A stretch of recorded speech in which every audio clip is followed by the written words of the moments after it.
سب سے بڑی طاقت اللہ کے ساتھ گمان کا ٹھیک کر لینا ہے. دیکھو نا، ایک نے آ کر کہا کہ ابو درداء آپ کا مکان جل گیا، دوسرا آیا ابو درداء آپ کا مکان جل گیا ہے، تیسرا آیا ابو درداء کہاں ہو مکان جل رہا ہے، لیکن سب کا انکار کر دیا. کیوں؟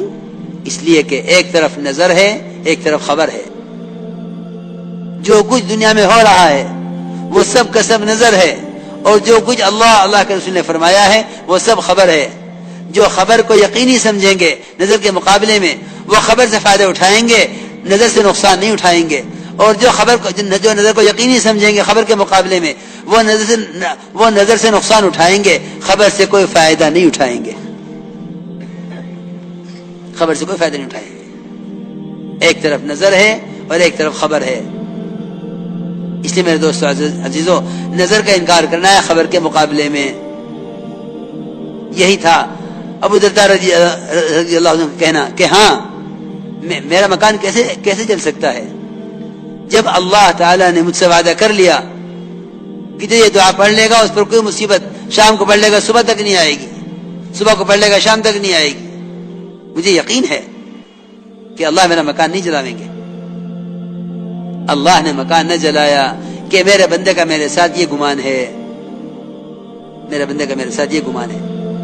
انا عند ظن عبدی بی، میں اپنے بندے کے گمان کے ساتھ ہوں. جیسا گمان اس کا میرے ساتھ ہوگا میں اس کے ساتھ معاملہ ویسا ہی کروں گا.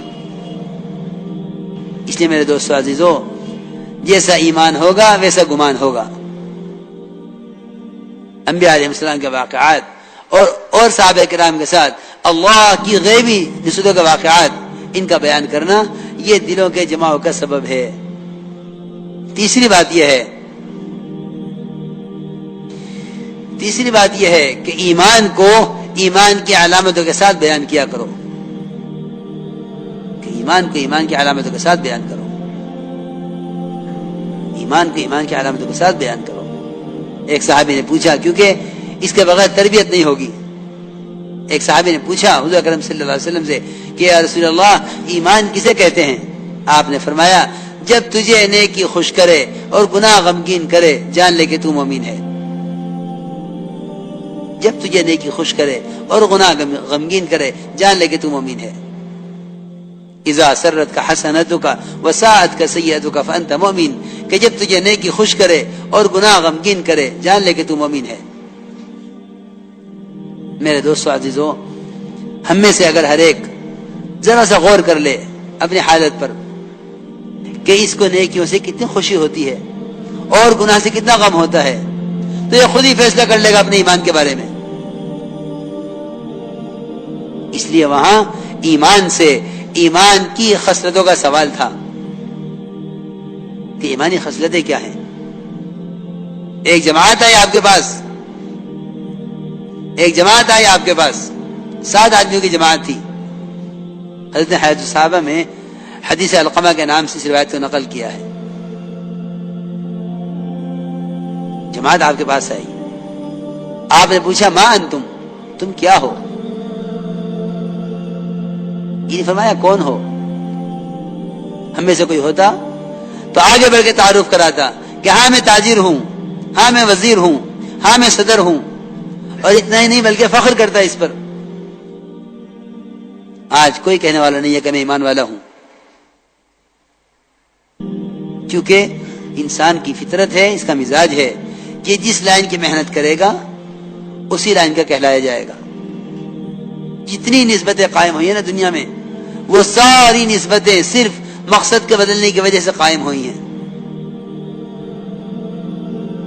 کسی نے یہ نہیں کہا ہم تاجر ہیں، کسی نے نہیں کہا ہم کاشتکار ہیں.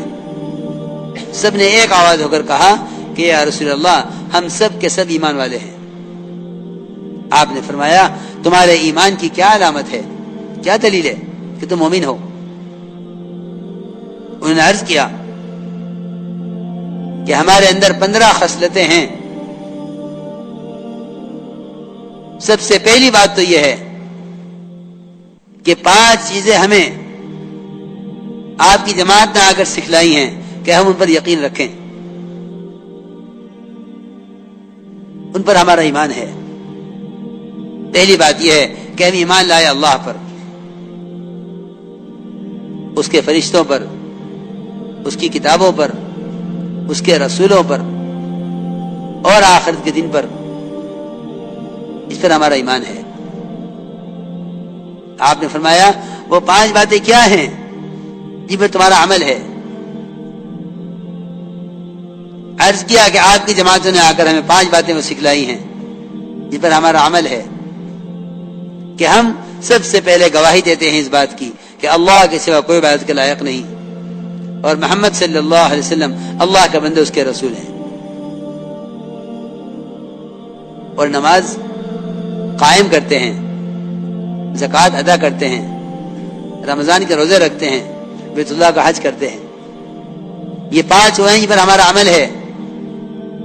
یہ فرمایا کہ نماز قائم کرتے ہیں۔ میرے بزرگ دوستو عزیزو، نماز کا اگر نماز قائم کر لی جاوے، واقعی نماز قائم کر لی جاوے، تو یقینی بات ہے کہ پورا دین قائم ہو جائے گا، کیونکہ آپ نے فرمایا ہے، یقینی بات ہے، من اقامها فقد اقام الدین، جس نے نماز کو اس طرح پڑھ لیا جس طرح نماز پڑھنے کا حکم ہے، من اقامها، جس نے نماز کو اس طرح پڑھ لیا جس طرح پڑھنے کا حکم ہے، اس نے اپنے پورے دین کو قائم کر لیا ہے، کیونکہ پورے دین کا سدھار اور پورے دین کا قیام وہ نماز پر موقوف ہے۔ میرے دوستو عزیزو، یہاں تو کوئی الزام دیے ہوئے ہے ماحول کو، کوئی الزام دیے ہوئے